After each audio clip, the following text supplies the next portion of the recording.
Hello friends, welcome to SSC coaching centre. दोस्तों, आज की वीडियो में बात करेंगे रीजनिंग के महत्वपूर्ण प्रश्नों की जो बार बार परीक्षाओं में पूछे जाते हैं। तो वीडियो को क्या करना है, पूरा अंत तक देखना है। पूरा अंत तक देखेंगे तो आपको जरूर कुछ नया सीखने को मिलेगा। इसलिए दोस्तों, कोई भी वीडियो हो उससे आप पूरा देखा करें। ये ना सोचें कि ये तो हमको आता है। अगर पहला क्वेश्चन देख के आपको ये लग गया कि ये तो हमें आता है, तो बाकी के क्वेश्चन जो बचे हैं वीडियो में वो शायद आपसे नहीं बनते होंगे। इसीलिए वीडियो को पूरा देखें। तो चलिए स्टार्ट करते हैं दोस्तों। पहला प्रश्न है आपका, यदि 6 गुने 3 प्लस 5 बराबर 10, 8 गुने 2 प्लस 5 बराबर 20 हो तो 4 गुने 2 प्लस 8 बराबर क्या। देखिए, यहाँ पर सबसे बढ़िया बात आप सीखिए कि यहाँ पर प्लस है, यहाँ पर गुना है, यहाँ पर प्लस। तो इसका मतलब ये नहीं है कि आपको गुना दे रखा तो पहले गुना करेंगे। अगर आप गुना करेंगे 6 त्रिक का 18, 18 5 जोड़ेंगे 23, तो 23 से आप 10 कैसे भी नहीं बना पाएंगे। ठीक है, अपनी तरफ से कुछ भी कीजिए, प्लस कीजिए, माइनस, डिवाइड, कुछ भी कीजिए अपनी तरफ से, लेकिन 10 लेकर के आइए। तो देखिए क्या हो सकता है। संख्या आपको क्या दे रखी है, 6 गुने 3 प्लस 5 बराबर कितना, 10 आना चाहिए। ठीक है, अब देखिए यहाँ पर मैं करूँ कि जो पहली संख्या है और जो तीसरी संख्या है दोनों का गुना, 6 5 30 हो जाएगा। पहली संख्या तीसरी संख्या का गुना किया और जो बीच वाली संख्या है 3, इससे अगर मैं डिवाइड कर दूँ तो 3 से डिवाइड करूँगा, ये 10 बार में कटेगा। इस तरीके से आपको 10 बनाना है। बात आई समझ में। यहाँ पर क्या दे रखा आपको, 8 गुने 2 प्लस 5 बराबर कितना, 20। अब देखिए यहाँ पर मैंने क्या तरीका लगाया, पहले और लास्ट वाली संख्या का मल्टीप्लाई किया, तो यहाँ पर भी मैं वही करूँगा, पहले और लास्ट वाली का मल्टीप्लाई। 8 5 कितना हो जाएगा, 40 हो जाएगा।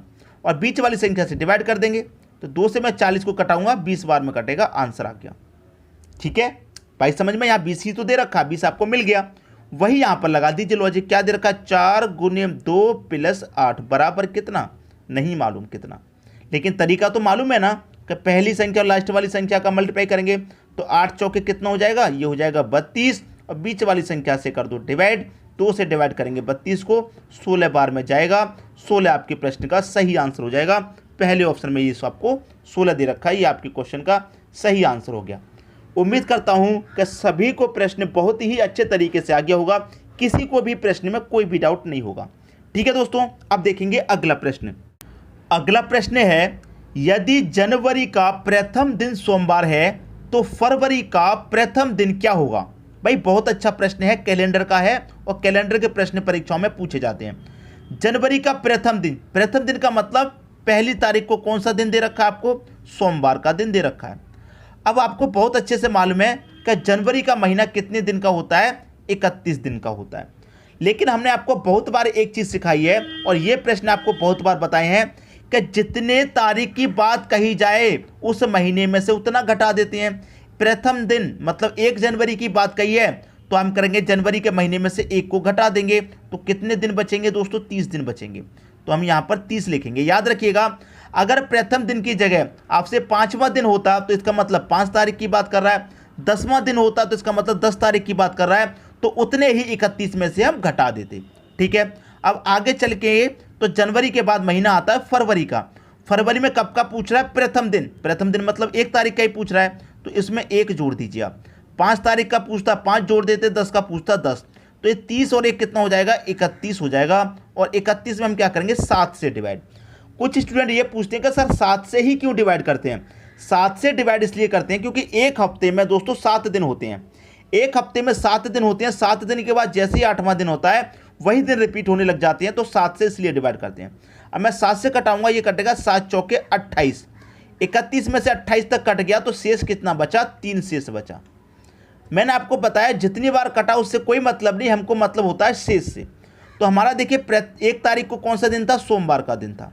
कौन सा दिन था, सोमवार का। अब हमारे पास जितना शेष बचा है उतना जोड़ दो, 3 शेष बचा है, 3 जोड़ दो, 1 2 3। सोमवार के बाद मंगलवार, बुधवार, क्या आएगा, बृहस्पतिवार आएगा आपका। क्लियर दोस्तों, सबकी समझ में आ गया, बृहस्पतिवार। ये आपके प्रश्न का बिल्कुल सही आंसर हो जाएगा। ये दे रखा है आपके बी ऑप्शन में। तो मैं उम्मीद करता हूं कि सभी की समझ में प्रश्न बहुत ही अच्छे तरीके से आ गया होगा, किसी को भी प्रश्न में कोई भी डाउट नहीं होगा। अब देखेंगे अगला प्रश्न। अगला प्रश्न है, निम्नलिखित दी गई आकृति में प्रश्नवाचक चिन्ह के स्थान पर कौन सी उपयुक्त संख्या होगी। आपको देखिए 3 सर्कल दिए गए हैं यहाँ पर छोटे छोटे। अब देखिए यहाँ पर मिसिंग नंबर कहाँ पर दिया गया, यहाँ पर मिसिंग नंबर है, मतलब यहाँ बीच में 32 कैसे आया, यहाँ बीच में 27 कैसे आया, उसी तरीके से यहाँ पर बीच में आपको संख्या पता करनी है। अब देखिए बीच में जो 27 है ये आपको किन संख्याओं से मिलेगा, बाहर वाली संख्याओं से। तो हम क्या करेंगे, सबसे पहले बाहर वाली संख्याओं को जोड़ के देख लेते हैं। 7 5 12, 12 5 17, 17 में मैं 3 जोड़ूंगा 20, 20 हो जाएगा, 27 नहीं होगा। तो जोड़ने का तो कोई मतलब नहीं बनता, कोई दूसरा लॉजिक सोचिए। अगर मैं मल्टीप्लाई करूंगा तो बहुत ज़्यादा हो जाएगा। तो देखिए फिर भी कोई ना कोई लॉजिक आपको सोचना होगा। तो मैं यहाँ पर क्या लॉजिक सोचता हूँ कि ये जो आमने सामने वाली संख्या है, यहाँ पर 5 और यहाँ पर 3 आमने सामने वाली संख्या, इनका मैं क्या करूँ, मल्टीप्लाई। तो 5 का मल्टीप्लाई 3 से कर दूंगा तो कितना हो जाएगा, 5 त्रिका 15। ठीक है, इन दोनों का मल्टीप्लाई। और यहाँ पर इन दोनों को मैं क्या करूँ, जोड़ लेता हूँ, इनका मल्टीप्लाई और इनका जोड़। तो 7 5 कितना हो जाएगा, आप कहेंगे सर 12। अब मैं दोनों को जोड़ूँ यहाँ पर तो 12 15 कितना, आप बोलेंगे सर 27। 27 ही तो दे रखा है, कैसे मिला, इन दोनों संख्याओं का मैंने मल्टीप्लाई किया और इन दोनों संख्याओं को मैंने जोड़ा। आई बात समझ में। वही यहाँ पर करूँगा इन दोनों का मल्टीप्लाई, तो 6 त्रिक का कितना हो जाएगा, 18 हो जाएगा। फिर इन दोनों का क्या करूँगा, जोड़ूंगा, तो 9 और 5 कितना हो जाएगा, 9 5 हो जाएगा आपका 14। जोड़ लीजिए सबको, इनको सबको मैं जोड़ूंगा, ये कितना हो जाएगा, 18 और 14 ये कितना हो जाएगा, आप जानते हैं 32 है। 18 14 का योग 32 है, 32 दे रखा है यहाँ पर आपको। वही यहाँ पर कर दीजिए, बस आंसर आ गया आपका। दोनों का मल्टीप्लाई, 8 चौके कितना, 32 हो जाएगा। इनको जोड़ेंगे 7 और 3 कितना, 10 हो जाएगा। अब 32 में आप 10 जोड़ देंगे, सीधा सीधा आपको कितना मिलेगा, 42 मिलेगा। ये आपके प्रश्न का क्या आ गया, सही आंसर। कहाँ पर दे रखा है 42, आप बोलेंगे सर बी ऑप्शन में दे रखा है, सही कर दीजिए। अगर कोई स्टूडेंट ऐसा है कि समझ में नहीं आ रहा तो मुझे आप जरूर बताइएगा कमेंट बॉक्स में। ठीक है दोस्तों, अब देखेंगे अगला प्रश्न। अगला प्रश्न है, यहाँ पर देखेंगे आप प्रश्न को तो आपको एक स्टार दिखाई दे रहा है और यहाँ पर एक आकृति और दिखाई दे रही है जो बिल्कुल स्टार की तरह है। ठीक है, लेकिन स्टार वही होता है जिसके 5 कोने होते हैं, 1 2 3 4 5। यहाँ गिनेंगे 1 2 3 4 5 6, इसके 6 कोने हैं। ये स्टार नहीं है, बिल्कुल स्टार की तरह दिखाई देता है लेकिन ये स्टार नहीं है। स्टार आपका ये दे रखा है। अब इसमें क्या पूछ रहा है, इसमें पूछ रहा है कि कितने त्रिभुज हैं। इसमें ये पूछ रहा है कि कितने त्रिभुज हैं आपसे। तो मैं आपको एक अच्छी बात बता रहा हूँ कि सबसे पहले तो आप ये छोटे छोटे त्रिभुज काउंट कर सकते हैं, 1 2 3 4 5। तो ये 5 त्रिभुज तो हो गए, अभी आपने छोटे छोटे काउंट किए। लेकिन अभी देखिए कौन कौन से और बनते हैं, बड़े वो देख लीजिए। देखिए इन पॉइंटों से बनते हैं। इस पहले पॉइंट से आप बनाएंगे, एक ये वाला त्रिभुज बनेगा, एक हो गया। अब दूसरे पॉइंट से भी बनेगा आपका ये वाले पॉइंट से। ठीक है, इस वाले पॉइंट से आप बनाएंगे, एक ये वाला बन जाएगा, 2 हो गए। अब तीसरे पॉइंट से बनाएंगे आप, इससे भी बनेगा, एक ये वाला बनेगा, इससे 3 हो गए। इस वाले से बनाएंगे, इससे भी बनेगा, इससे बनाएगा और इससे भी बन जाएगा, एक ये वाला बन जाएगा, 4 हो गए। इस वाले पॉइंट से भी बन जाएगा आपका, इस वाले पॉइंट से भी बन जाएगा। तो ये आपके कितने हो जाएंगे दोस्तों, 5 हो जाएंगे।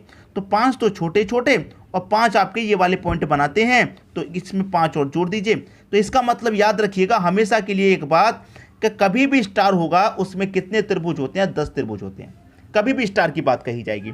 लेकिन इसमें बात करें जिसमें 6 कोने हैं, तो छोटे छोटे कितने हो गए त्रिभुज, 2 3 4 5 6 तो हो गया आपके छोटे छोटे त्रिभुज। ठीक है, 6। अब इसमें 2 त्रिभुज और बनते हैं बड़े वाले। एक कौन से, एक तो ये वाला बड़ा वाला बनेगा और एक आपका ये वाला बड़ा वाला, 2 और बनेंगे। तो 6 तो ये छोटे छोटे हो गए, 2 और हो गए, तो इसमें बनेंगे टोटल 8। तो हमेशा याद रखना कि 5 कोने वाला जो स्टार होता है उसमें 10 त्रिभुज होते हैं और 6 कोने वाला जो होता है उसमें 8 त्रिभुज आपके होते हैं। समझ में आ गई बात। अब देखेंगे अगला प्रश्न। अगला प्रश्न है, निम्नलिखित दी गई श्रृंखला में अगला पद क्या होगा। आपको एक सीरीज दी गई है, एक श्रृंखला पूछ रहा है, यहाँ पर क्वेश्चन मार्क की जगह पे क्या आएगा।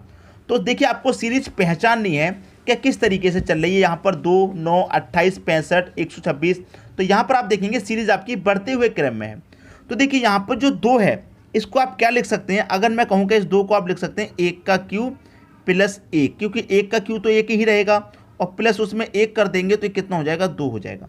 ठीक है, अब इसको क्या लिख सकते हैं, मैंने यहाँ पर 1 का क्यूब किया प्लस 1, यहाँ पर मैं करूँगा 2 का क्यूब प्लस 1। 2 का क्यूब 8 होता है, प्लस 1 कर दूंगा 9 मिल जाएगा ये वाला। 1 का क्यूब किया, 2 का किया, अब मैं करूँगा 3 का क्यूब।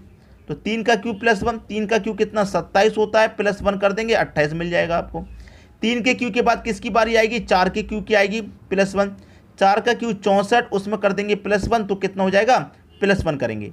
तो 64 में प्लस 1 करेंगे तो कितना हो जाएगा, 65। अब 4 के बाद किसकी बारी आएगी, 5 का क्यूब की बारी आएगी प्लस 1। 5 का क्यूब कितना 125 रहेगा, प्लस 1 करेंगे तो कितना रहेगा 126। 1 का क्यू, 2 का, 3 का, 4 का, 5 का, इस बार किसका क्यू, 6 का क्यू प्लस 1। तो 6 का क्यू कितना होता है, 6 का क्यू आप जानते हैं 216 होता है, उसमें कर देंगे प्लस 1, आंसर कितना 217। 217 किस ऑप्शन में है, आप बोलेंगे सर पहले ही ऑप्शन में, तो आपके प्रश्न का सही आंसर हो जाएगा पहला ऑप्शन। उम्मीद करता हूं कि सभी को समझ में अच्छे तरीके से आ गया होगा, किसी को भी कोई डाउट नहीं होगा। ठीक है दोस्तों, वीडियो देखने के लिए आपका बहुत बहुत धन्यवाद।